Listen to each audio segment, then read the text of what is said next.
ఇంకెవరు లేనట్లయితే మరి నాకు కూడా సాక్ష్యం ఉంది. మీ అందరికీ 2 నిమిషాలు ఇచ్చి నేను 5 నిమిషాలు తీసుకుంటున్నాను, ఏమనుకోవద్దు. ఎందుకంటే చాలా పెద్దదే, కానీ చెప్పకూడదు. కానీ ఇంకా షార్ట్కట్లు ఇంకా ముందైతే ముగించేస్తాను. మేము వస్తే మాత్రం చాకళ్ళమండి. ఎందుకంటే మా క్యాస్ట్ చాలామంది తెలియకపోవచ్చు, అందుకోసం నేను ఎవరంగా చెప్తున్నాను. మేమైతే చాకళ్ళం. మరి ఫస్ట్ సాక్ష్యం ఏంటంటే మా ఆవిడ గారి కోసం చెప్తాను. ఆవిడ వస్తే మన గత వారంలో ఒక 4 రోజులు ఇంట్లో బాగాలేదు, బాగుపడటంతో ఇంటికాడ సెలవులు కట్టడం జరిగింది. దేవుడి కోసం బట్టి ఇప్పుడు అయితే మాత్రం చాలా బాగుంది. నేను ఎప్పుడు కూడా ఆవిడకి ఏ నెల కూడా రూపాయి డబ్బులు పంపను. ఆవిడే చేసుకుంటుంది, ఆవిడే సంపాదించుకుంటుంది, పిల్లల్ని చూసుకుంటుంది, వండి పెట్టుకుంటుంది, 3 LICలు కడుతుంది, 2 పోలీస్ స్టేషన్లు కడుతుందండి ఆవిడ. నేను రూపాయి పంపనండి, అది భూషణ గొప్ప తెలుసు. మరి ఆవిడ కోసం ప్రార్థన చేయండి. విషయం ఏంటంటే మరి తండ్రి గారి కోసం సాక్ష్యం కాబట్టి, మరి మాకు గతంలో నాకు తెలియదు, నాకు ఇప్పుడు 33 సంవత్సరాలు. మరి నేను దగ్గరగా నేను పుట్టలేదు, మా నాన్నగారికి 5 సంవత్సరాలు ఉంటండి. అప్పుడు తాతగారికి 80 ఎకరాలు ఉండేదండి. 80 ఎకరాలు ఉంటే తాతగారు 40 ఎకరాలు 50 ఎకరాలు మొత్తం అమ్మేసి ఆయన అన్నీ చేశాడు. తర్వాత డాడీ గారి చేతికి వచ్చిందండి. ఆయన చేతికి వచ్చిన తర్వాత ఆయన కూడా ఏదో సంపాదించి కాదండి. మాకు చాకల కంటే ఇదివరకు మాన్యాలు అన్నీ ఉండేవారు. అందరికీ పెద్దవాళ్ళకి తెలిసి ఉండొచ్చు, చాకల మాన్యాలు అని ఉండేవి. అవి మాకు చాలా ఎక్కువ మటన్ భూమి, చాకలకి ఎక్కువ. ఇంకా ఈ క్యాస్ట్లో కూడా ఎవరికి భూములు ఉండేవి కదండి. అప్పుడు అలా చేస్తే ఈయన నాకు కూడా తెలియదు. ఈయన 14 సెంట్లు 14 లోపలికి ఇచ్చేద్దాం. మా పెద్దనాన్నగారికి ఇద్దరికి ఓటమాట అండి. మా నాన్న ఎంతంటే అంత మా పెద్దనాన్న వచ్చి సంతకం పెట్టాలండి. ఆయన అంతవరకే, చిన్నోడైనా పెద్దోడానికి ఏముండదండి. అప్పట్లో ఎల్ఎంఎల్ వేసుకుని సీట్లు కూడా తిప్పేవాడు డాడీ గారు. ఆయనకి 2 పెళ్ళిళ్ళు అయినాయి. మా అమ్మ రెండవది, ఫస్ట్ ఆవిడ పిల్లలు ఉన్నా కూడా ఇంకా సెటిల్మెంట్ అయితే అలాగే మాకు సంబంధం లేదు. ఇప్పుడు అయితే మేము ముగ్గురు, ఒక అక్క వచ్చింది, నేను. తర్వాత మేము చాలా ఇబ్బందుల నుంచే నేను పైకి వచ్చినండి. ఇప్పుడు కూడా చాలా ఇబ్బందుల్లో ఉన్నాను. ఎందుకంటే నేను 2009లోనో 8లోనో 1000 రూపాయలు మా అక్కకు మ్యారేజ్ చేసి తద్దిగా ఆంజనేయులు తీస్తారు కదండి, 1000 రూపాయల కోసం హైదరాబాద్ వెళ్ళానండి నేను, మా నాన్నని. 1000 రూపాయల కోసం అండి. అలా వెళ్ళి 35 రూపాయల జీతానికి ఇద్దరు కలిపి 35 రూపాయలు ఇచ్చేవారండి రోజుకి. మా నాన్నగారికి మందు అలవాటు ఉంది, ఆయన సరిపోతే అలా వచ్చింది. అలాగా దగ్గర ఒక 5 సంవత్సరాలు కష్టపడ్డానండి. తర్వాత ఒక మస్తా కింద చేశాను. 40 రూపాయలు ఇచ్చేవాడండి రోజుకి నాకు. ఆ 40 రూపాయలతో అలాగే ఇంటికి మళ్ళీ అమ్మ పంపాలి, డాడీ గారు ఏం పంపేవారు కాదు. తర్వాత నన్ను ఒక్కడిని వదిలేసి వెళ్ళిపోయాడండి ఆయన. చాలా కష్టపడి చేసినా కూడా నాకు చాలా, తండ్రి గారు ఏంటంటే ఆయన అంటే ఒకటే చెప్పేవాడు, ఎప్పుడు కూడా కత్తినపూడికి ఆశపడకూడదు బాబా అని చెప్పేవాడు. అదేవిధంగా ఇప్పుడు కూడా నేను దేనికి ఆశపడలేదు. పోయిన భూమికి ఎప్పుడు కూడా నేను ఆశపడలేదు. ఇప్పుడంటే నాకు 1 సెంటు భూమి కూడా లేదు. ఉండేది నేను ఒక ఆల్రెడీ గతంలో సాలిమే చర్చలో నేను సాక్ష్యం చెప్పాను, పాస్టర్ గారి చెప్పడం వల్ల. దాని వరకు ప్రార్థన చేయండి. అదేవిధంగా మరి మా తల్లి గారి కోసం చిన్న సాక్ష్యం చెప్తున్నాను. ఆవిడ వస్తే మాత్రం మమ్మల్ని చాలా బాగా చూసేవారు. ఎందుకంటే ఆవిడదే మొత్తం అంతా, నాన్నగారు వస్తే ఏముండేది కాదు. మొత్తం పిల్లలు పెళ్లి చేసినా ఏం చేసినా నాకు సపోర్ట్గా ఆవిడే ఉండేవారు. మా అక్క పెళ్లి చేసినప్పుడు అయితే నాన్నగారు ఉన్నారు. తర్వాత చెల్లి పెళ్లి చేసిన తర్వాత ఆవిడకి 3 సంవత్సరాలు కాపురం చేసిన తర్వాత, సంవత్సరాలు చేసిన తర్వాత ఇద్దరు కూడా సీట్లు అయిపోతే మళ్ళీ చాలా ఇబ్బందుల్లో పడి, కేసుల్లో పడి.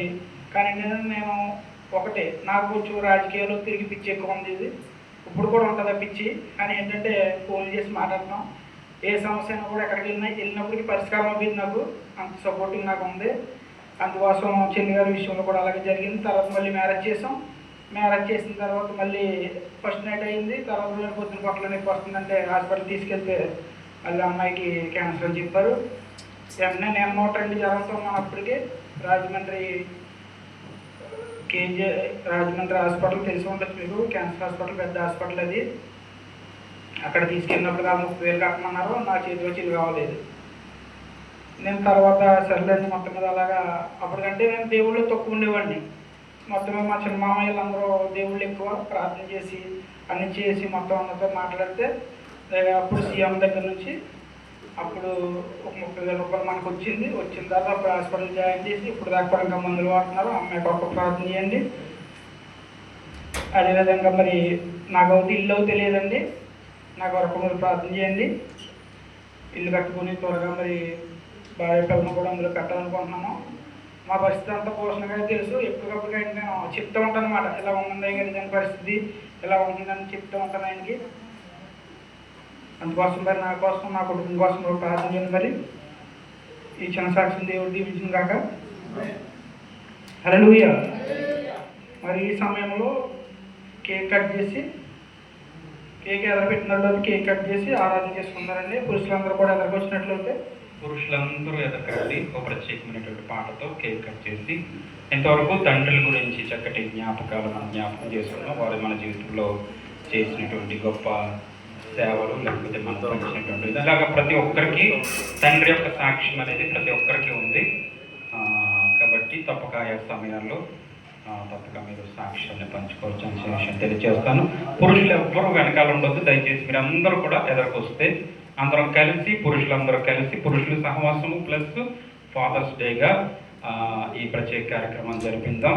సో అందరం ముందుకు రండి, అందరూ ముందుకు రావాలి. బయట భోజనం దగ్గర కూడా ఎవరు ఉండొద్దు, బయట భోజనం దగ్గర కూడా ఎవరు ఉండొద్దు. ఇంకా సెంటర్ పెట్టండి, ఇంకా సెంటర్ బయట భోజనం దగ్గర కూడా ఎవరు ఉండొద్దు. దాన్ని రండి సార్, అందరూ వచ్చేసేయండి ఒకసారి రండి. తండ్రులుగా మన తండ్రిని జ్ఞాపకం చేసుకుంటే ఇంతవరకు చాలా శ్రేష్టమైనటువంటి సాక్ష్యాన్ని మనం విన్నాము. నిజంగా చాలా సంతోషము. ఒకరి తల్లి వారిని ఆదరించినట్లుగా దేవుడు మనల్ని ఆదరించినటువంటి దేవుడు. అదేవిధంగా తండ్రి గురించినటువంటి వర్తమానాన్ని మనం విన్నాము. స్తోత్రమయ్యా, నీకు వందనాలు. చిన్న ప్రార్థన చేస్తాను. ఇంతవరకు చక్కగా రండి. చిన్న ప్రార్థన చేస్తుండగా అందరూ హైట్ తక్కువ ఉన్నటువంటి వాళ్ళు ఎదరా, నాకులాగా హైట్ తక్కువ వాళ్ళు ఎదరండి. హైట్గా ఉన్నటువంటి వారు ఎదరకు రండి. వెనక్కి వచ్చేసేయండి, పర్వాలేదు. బలిపీఠం ఇలా వెనకాల కూడా లైన్లో రండి సార్. పాస్టర్ గారు రావాలి. పురుషులు ఎవరు కూడా, రమేష్ గారు సంగీతం అందించినటువంటి వారు గారు రావస్తే బాగుంటుంది.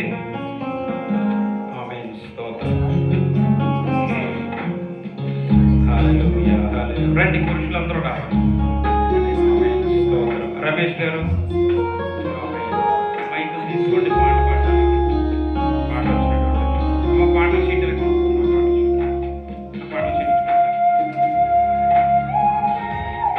పరిశుద్ధుడా పరమ తండ్రి, నీకు వందనాలు. ఎంతవరకు చెప్పబడిన సాక్ష్యాలు ప్రభువు నీకు స్తోత్రం.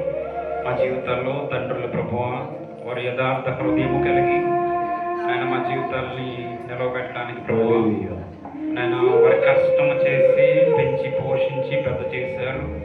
అంత మాత్రమే కాదు ప్రభువ, నీతిని బోధించి ప్రభువ మమ్మల్ని భూమి మీద యథార్థంగా బ్రతకమని ప్రభువ మమ్మల్ని నేర్పించిన వారు ప్రభువ వారిని జ్ఞాపకం చేసుకుంటూ తప్పక ప్రభువ వారు నేర్పించినటువంటి మంచి మార్గమును విడిచిపెట్టక తప్పక యథార్థమైనటువంటి మార్గంలో స్థిరపరచబడడానికి సహాయం దయచేయమని నేను ప్రభువ ఇప్పుడు తండ్రులుగా ఉన్నటువంటి వారు బిడ్డలను ఏ విధంగా పెంచాలో వాక్యానుసారమైన రీతిలో పెంచడానికి సహాయం దయచేయమని ప్రార్థన చేస్తూ నేను ప్రభువ ఈ కార్యక్రమాన్ని ప్రభువ మీ ఆధీనంలో నడిపిస్తారని యేసునామమును బట్టి ప్రార్థన వేడుకొంచున్నాము పరమ తండ్రి.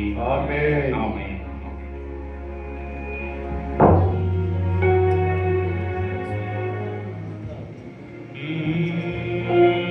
నిన్ను విడచి నా హృదయం పరితపించే నీ కోసమే, నేనంటే నీవే కదా, నీవు లేకనే దయా, నీ నిత్య ప్రేమతో నన్ను వెదకితివి, నీ సత్య మార్గమందు నడిపితివి, నీ నిత్య ప్రేమతో నన్ను వెదకితివి, నీ సత్య మార్గమందు నడిపితివి. నాన్నా నాన్నా నీ కుమారుడను నేను,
దైవజనులు బోయాజ్ గారు ప్రార్థన చేస్తారు.